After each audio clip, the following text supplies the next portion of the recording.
Elias Ward lived on the edge of the dry Arizona land, far away from any busy town. Far away from anything except dust, wind, and the quiet stretch of hills. He was a cowboy with strong hands and a quiet heart. The kind of man who never complained, even when life felt too heavy. People in town said he was honest to a fault. Someone who would return a lost coin even when he had none in his own pocket. But honesty did not fill a man's stomach, and Elias had been struggling for many years. He owned a small ranch, just a few cattle, and a house that leaned to one side whenever the wind hit it too strong. He worked from sunrise to sunset. Yet still, he barely made enough to survive. But Elias had never been the type to take from others or push himself into places he did not belong. He lived simple, ate simple, and tried to stay away from trouble. One hot afternoon, the sun was burning the land like a hammer on metal. Elias rode out to find 2 young cattle that had wandered off. Cattle always had a way of giving him trouble on the days he was already tired. He followed their hoof tracks through sand, rocks, and dry brush until he realized the path was no longer familiar. When he finally found the animals, they were grazing near the start of a rocky rise, an area that belonged to the Apache tribe. Elias knew he should not go further. The Apache land was sacred. It was not fenced or marked with signs like a town boundary, but every man who lived in the territory knew where it began. Still, the cattle had pushed through the bushes and climbed higher, and he couldn't leave them there. If the animals slipped and broke a leg, it would be a loss he couldn't afford. So he tied his horse to a tree and slowly walked up the rocky slope. The rocks were loose, and the ground was uneven. Elias climbed carefully, stepping on solid spots, keeping his balance. The cattle were farther ahead, chewing grass near a flat stone shelf. When he reached them, he slipped for a moment, and his hand hit the side of the slope. A small layer of dusty rock broke away under his fingers. Something bright flashed beneath it, catching the late afternoon sun like a small fire. Elias frowned, brushed away more dirt, and froze. It was gold. A thin glowing vein ran through the rock, bright and unmistakable. It looked fresh, untouched, not marked by tools or mining. It promised wealth he had never known in his life. For a long moment, he simply stared. His heart beat faster. He glanced around quickly, almost afraid someone would appear and claim it. There was no one, only the wind moved, carrying the warm smell of dry earth. His first thought was simple. This could change everything. If he took some of it, even a small piece, he could buy feed for his cattle, repair his roof, maybe get enough money to breathe a little easier. He had worked hard all his life and gotten so little in return. Taking a handful of gold from a place no one was watching felt like a blessing dropped by fate. But then another thought came, sharper and heavier. This land was not his. This land belonged to the White Moon Apache. They had lived here long before he or any other settler had ever stepped foot in the territory. The tribe did not write laws on paper like the towns did, but they had rules, strong rules, and they had eyes everywhere. He looked at the gold again, feeling torn between need and honor. He tried to ignore the feeling in his chest, the one that whispered he had no right to take anything. He imagined riding home, dropping a few gold nuggets on his table, watching his problems fade. But the image didn't sit right with him. His father had raised him with one simple rule. A man's worth is measured by what he leaves untouched when no one is looking. Elias sighed. He didn't want to be the kind of man who stole from someone else's land just because life was hard. He gently brushed the dust back over the vein, covering the gold completely until the shine disappeared. Then he placed a flat stone on top to keep the ground undisturbed. He looked at the cattle, sighed again, and pushed them slowly back down the slope toward his horse. As he pulled on the rope to lead them home, he felt a strange weight in his chest. Not regret, not disappointment, but something softer. A sense of choosing the harder path and knowing it was right. Before he climbed onto his horse, a feeling made him pause. It was like someone was watching him.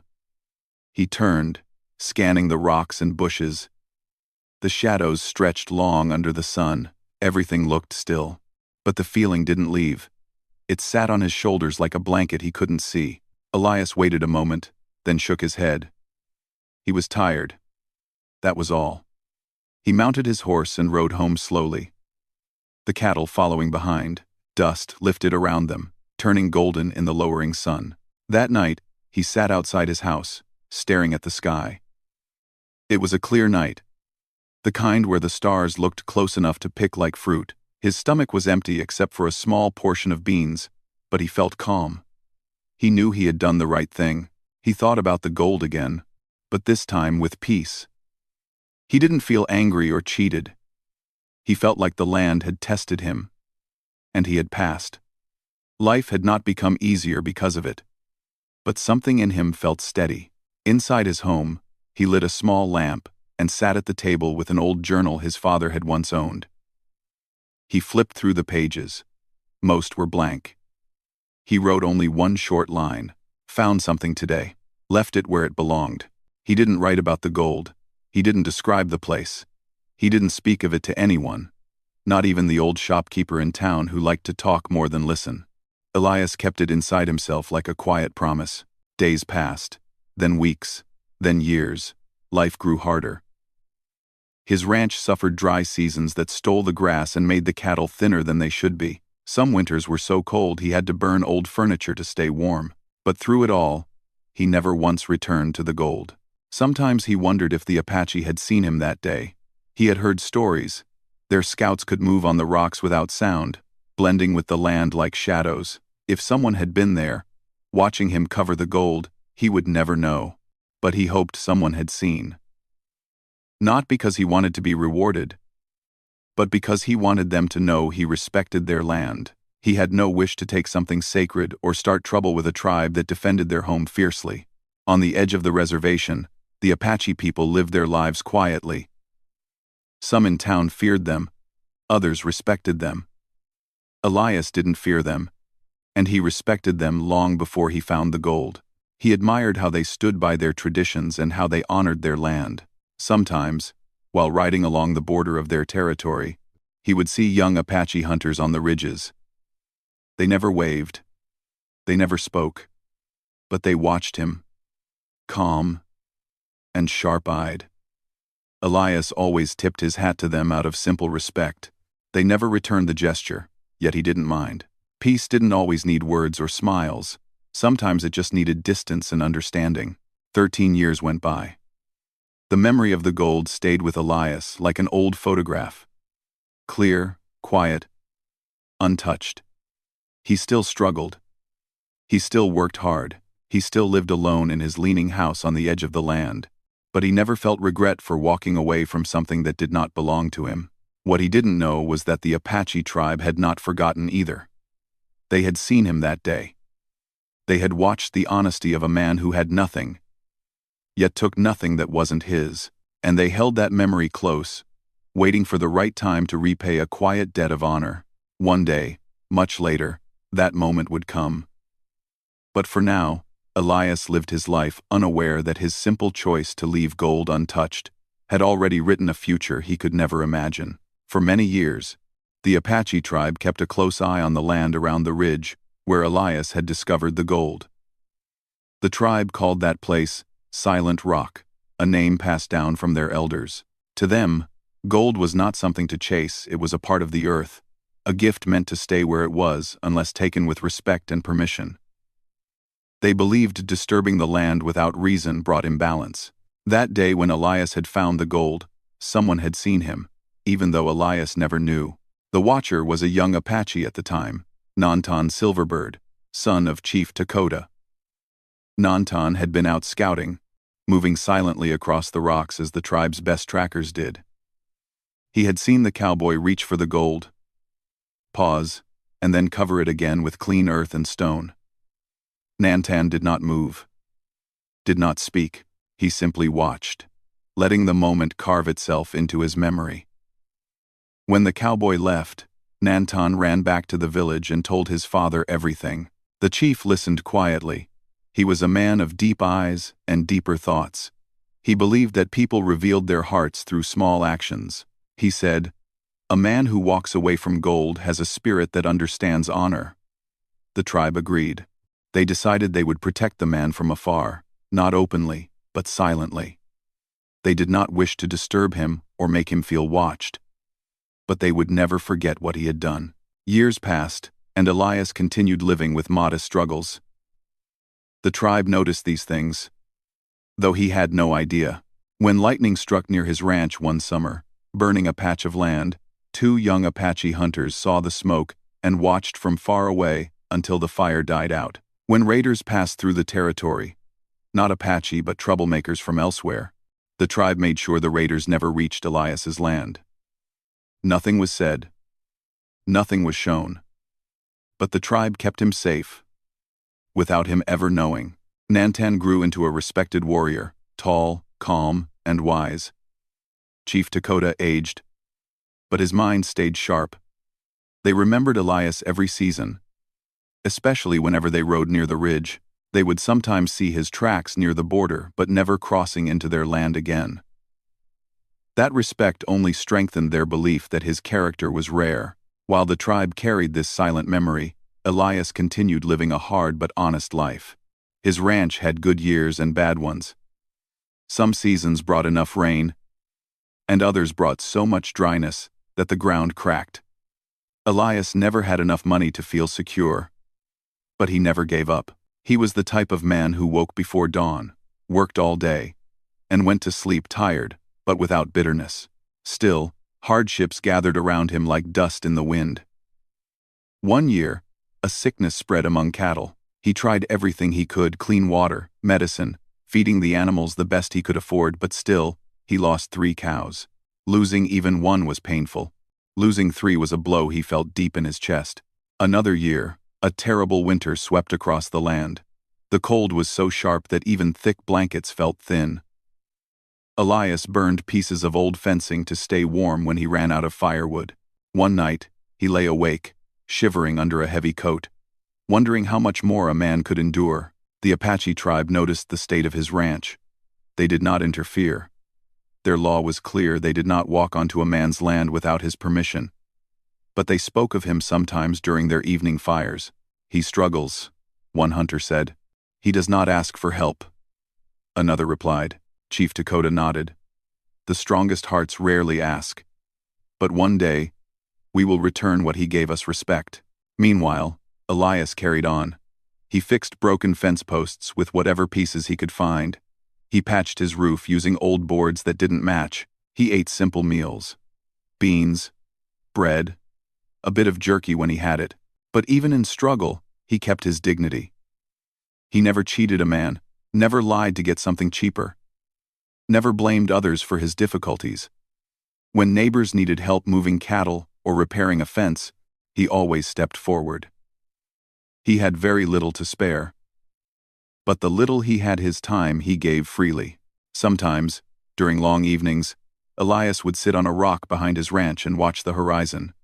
He often wondered about the Apache. He saw them sometimes in the distance, riders moving along the ridges, silhouettes against the sky.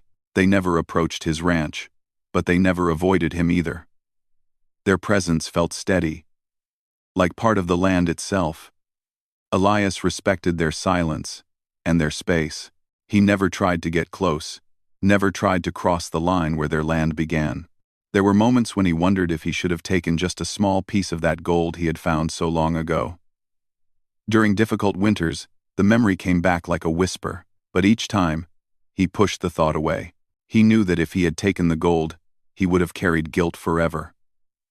And guilt, he believed, was heavier than any empty stomach.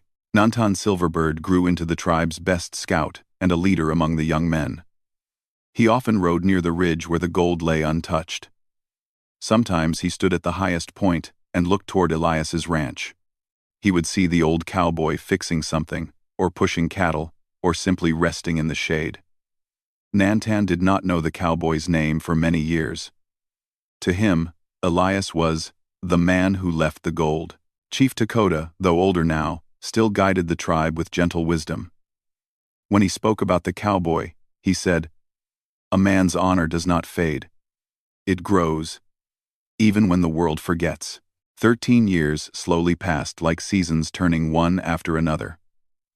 Children were born in the Apache village. Young hunters grew into adults. Elders grew older and moved slower. But the memory of the cowboy remained sharp among them. What the tribe saw during those years only strengthened their respect. They watched Elias give water to a lost Apache pony that had wandered onto his land.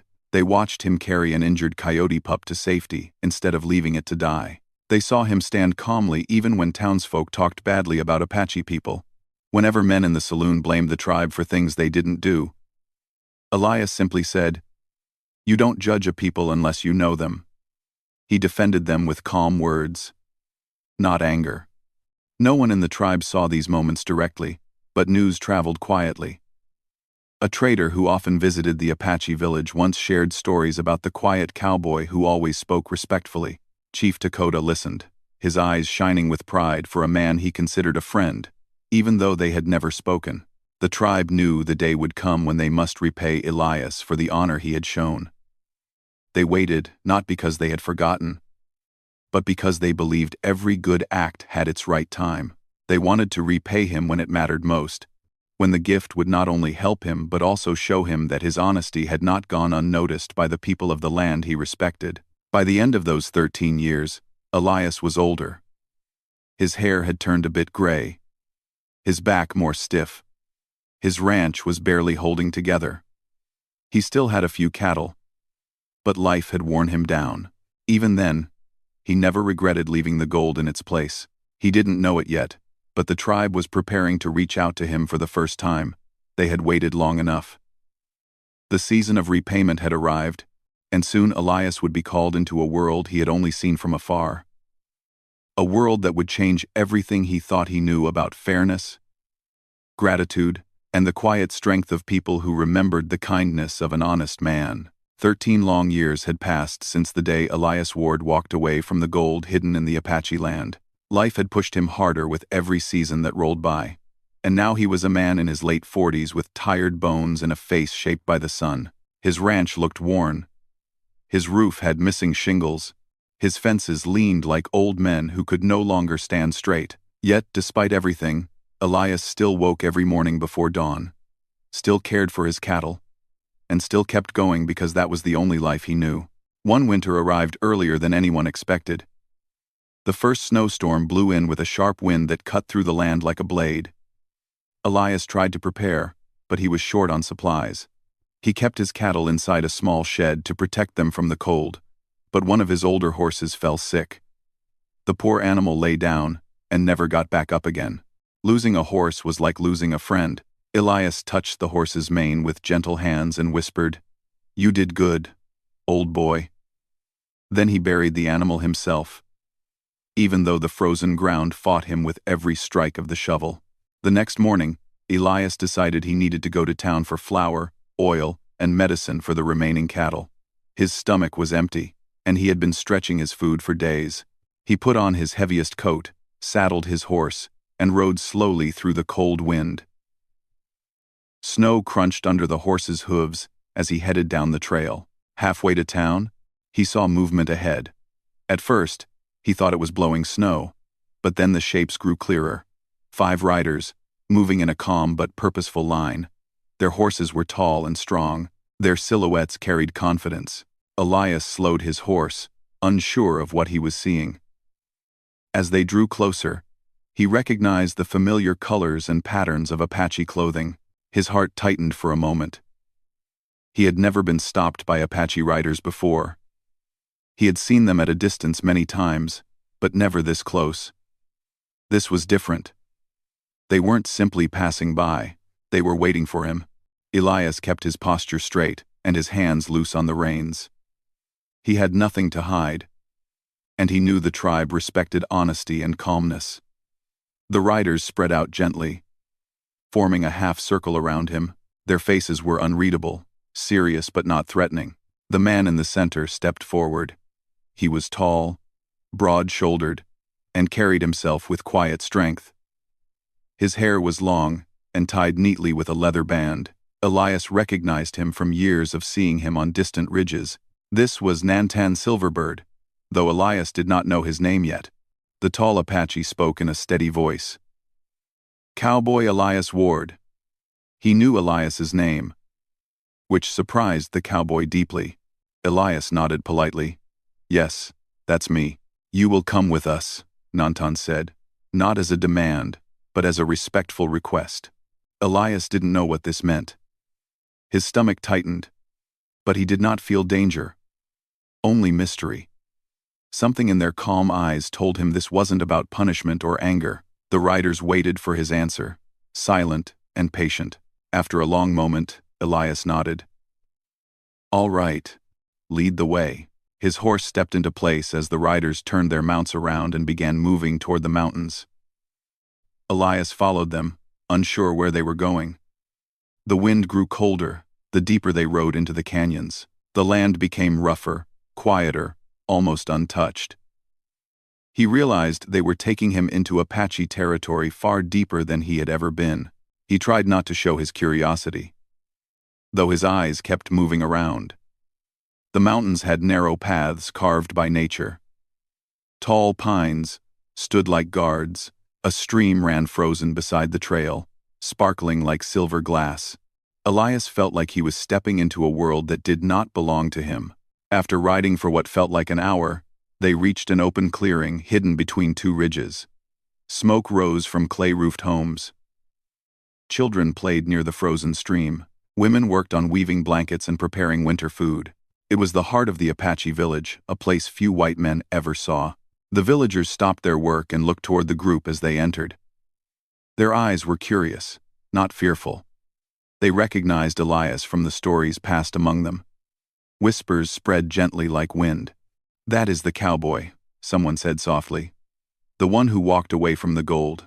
Nantan led Elias to a large fire where an older man with deep lines across his face sat on a carved wooden seat. His long gray hair flowed down his back, and his eyes looked wise enough to see into a man's heart. Elias knew at once this had to be Chief Dakota. The chief stood slowly when they arrived. Nantan bowed his head in respect, and Elias followed the gesture because it felt right. The chief's voice carried strength even in the cold air. 13 winters have passed, the chief said. 13 winters since you walked away from something that many men would have taken. Elias blinked, confused. Sir, I don't understand. Dakota looked at him for a long moment before speaking again. Our scouts saw you that day. Saw your hand break the rock. Saw the gold shine.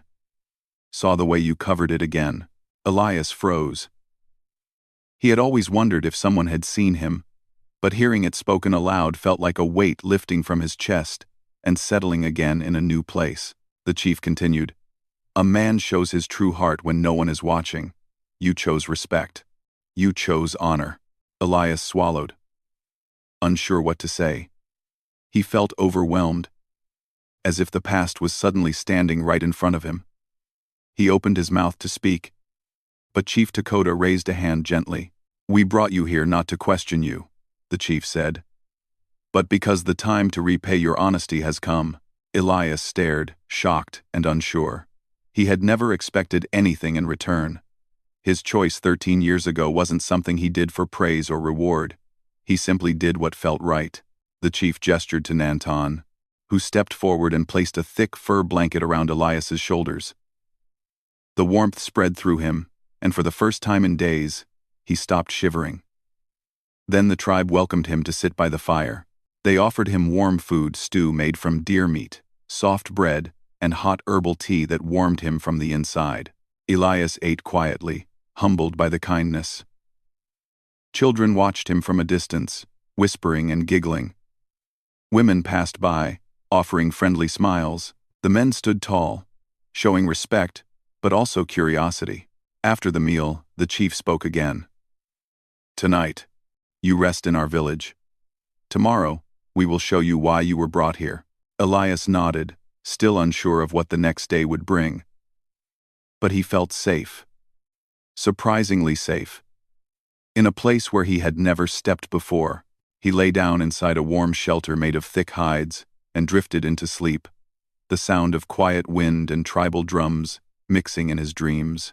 He did not know it yet, but the next sunrise would bring him face to face with the very place where his life had changed 13 years ago. And the tribe who had watched him silently for more than a decade was finally ready to repay the kindness he had shown without expecting anything in return. When the first light of morning touched the Apache village, Elias woke to the sound of soft voices and the smell of warm firewood. The thick hide shelter he had slept in held a comforting warmth he had not felt in many months. For a moment, he forgot he was far from his ranch. But when he stepped outside, the sight of the village and the deep mountains reminded him of the strange and unexpected journey he was on. Nantan Silverbird stood near the center fire, speaking quietly with two other warriors. When he saw Elias, he walked over with calm steps. He handed the cowboy a warm cup of herbal tea. Elias accepted it gratefully, wrapping his cold fingers around it. "You slept well?" Nantan asked. "Better than I have in weeks," Elias replied honestly. Nantan nodded, a small smile touching his usually serious face. "Today is an important day.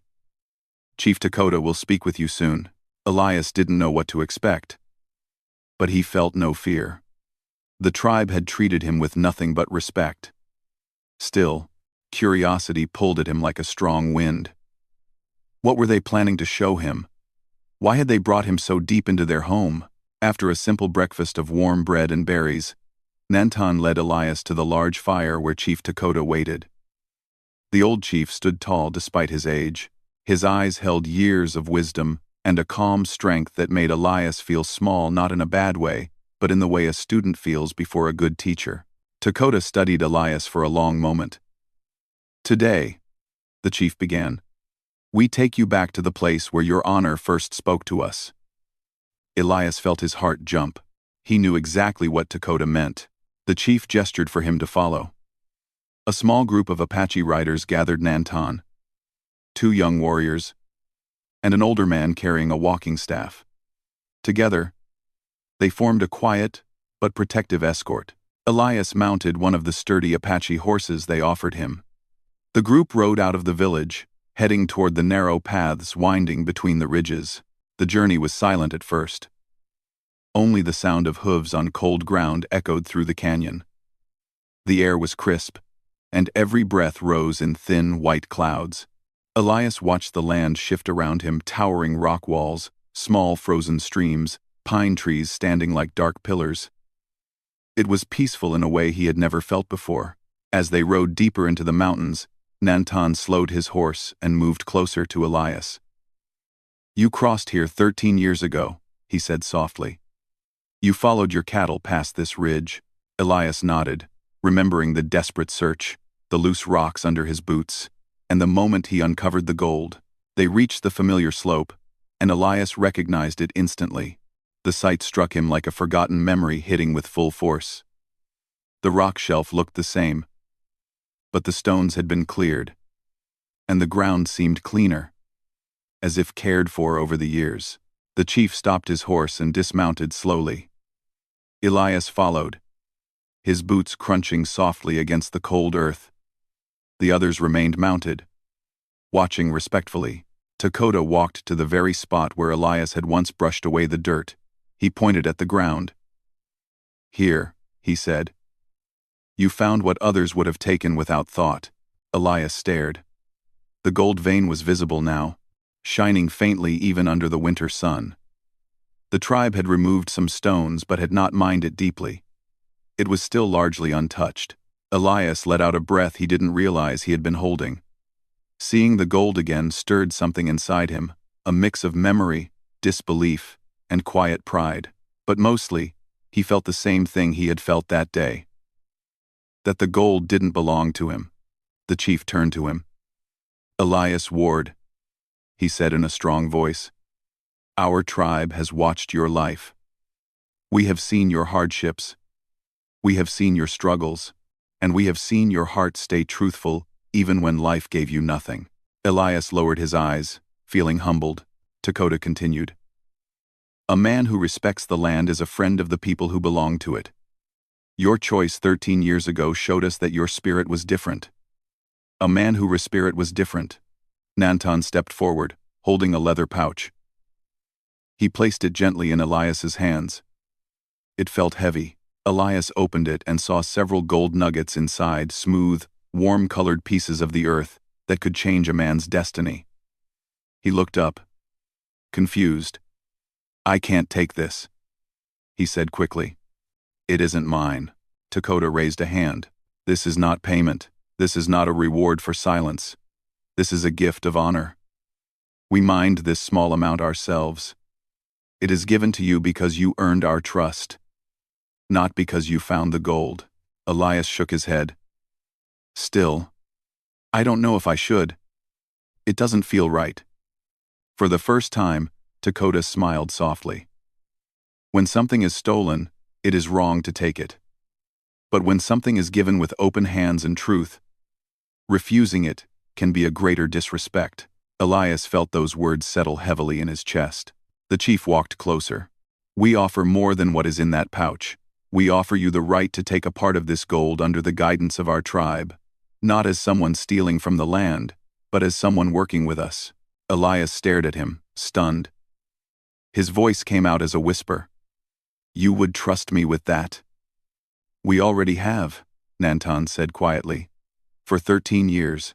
Elias felt his eyes sting. He looked away for a moment, overwhelmed by their kindness. The chief continued, "You may mine a small section. Our people will help you.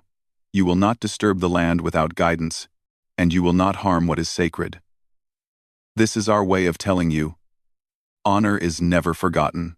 Elias felt a warmth spread through him that was not from the fire or the sun. It was something deep inside, a feeling he had long missed. A sense of being seen, respected, valued. He closed the pouch slowly. "I don't know how to thank you," he said. Dakota placed a hand on his shoulder. "You already thanked us 13 years ago." The wind blew softly through the canyon. The gold glimmered quietly, as if agreeing with the chief's words. Elias stood there, feeling the weight of the moment, not the weight of gold, but the weight of trust. The tribe did not rush him. They let him take his time, letting him breathe in the truth of what they were offering. When he finally nodded, accepting their gift, the warriors around him gave small but proud smiles.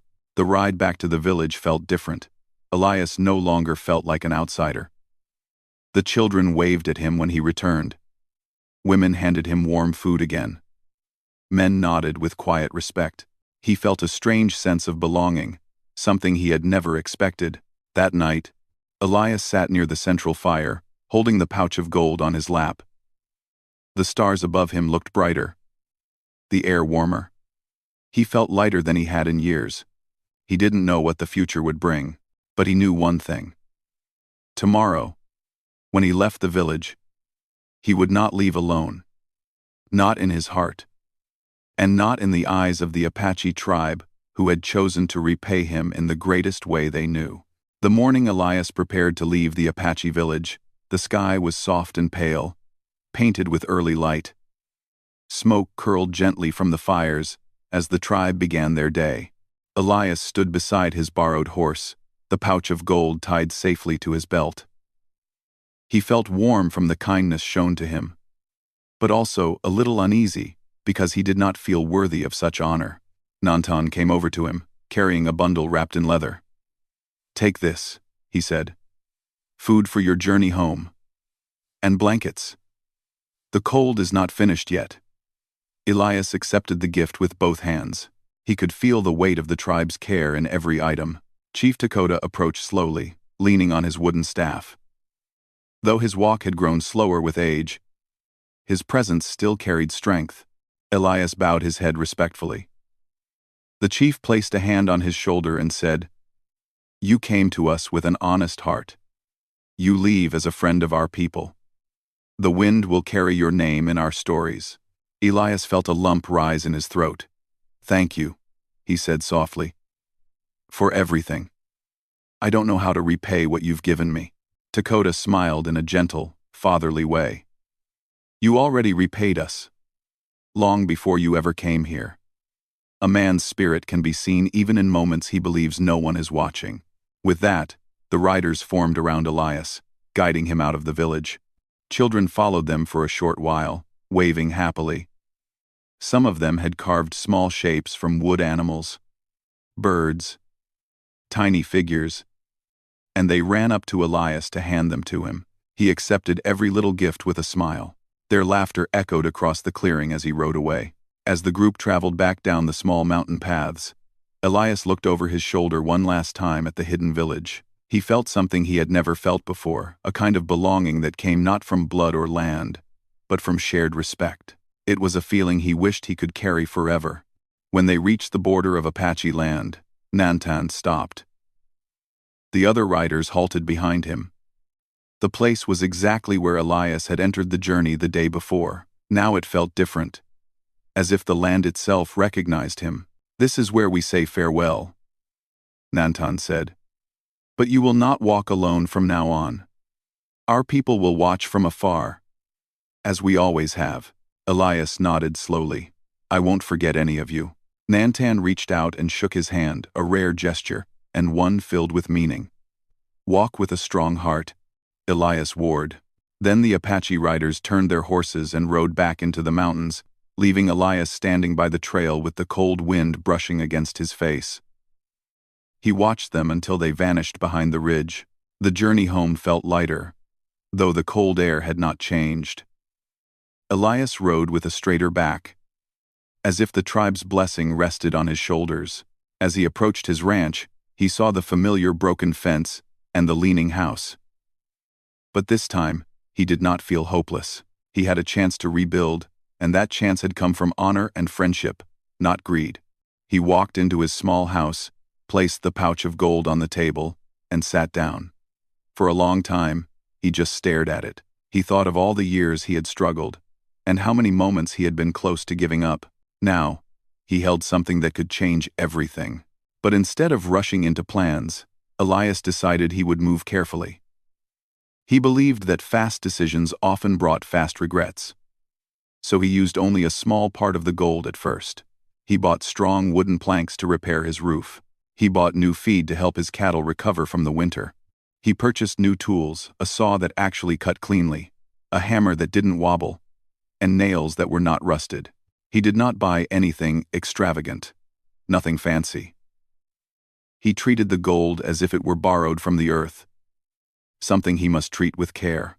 The townspeople noticed the changes quickly. When Elias came to town to buy supplies, the shopkeeper raised an eyebrow and said, "Looks like things are turning around for you, Elias." Elias just smiled and replied, "A bit of good fortune came my way." He never mentioned the Apache tribe. Their gift felt too sacred to speak lightly about. Weeks turned into months. The ranch began to look strong again. Elias fixed the fences, restored the water trough, and cleaned the land so that fresh grass could grow in spring. His cattle gained weight. His horse grew strong and healthy again. For the first time in many years, Elias felt hopeful. Each season, he set aside a portion of what he earned. When winter returned, he packed blankets, dried meat, and tools. Then he placed the bundle near the trail that led toward Apache land. He never walked onto their territory without permission, but he left the gifts where he knew the tribe would find them. Each time, the bundle disappeared by the next morning. He didn't leave notes or markings. He simply gave back quietly, the way they had watched over him quietly for 13 years. It became a silent exchange, a cycle of respect that warmed him through the coldest days. As years passed, the bond between Elias and the Apache tribe grew stronger.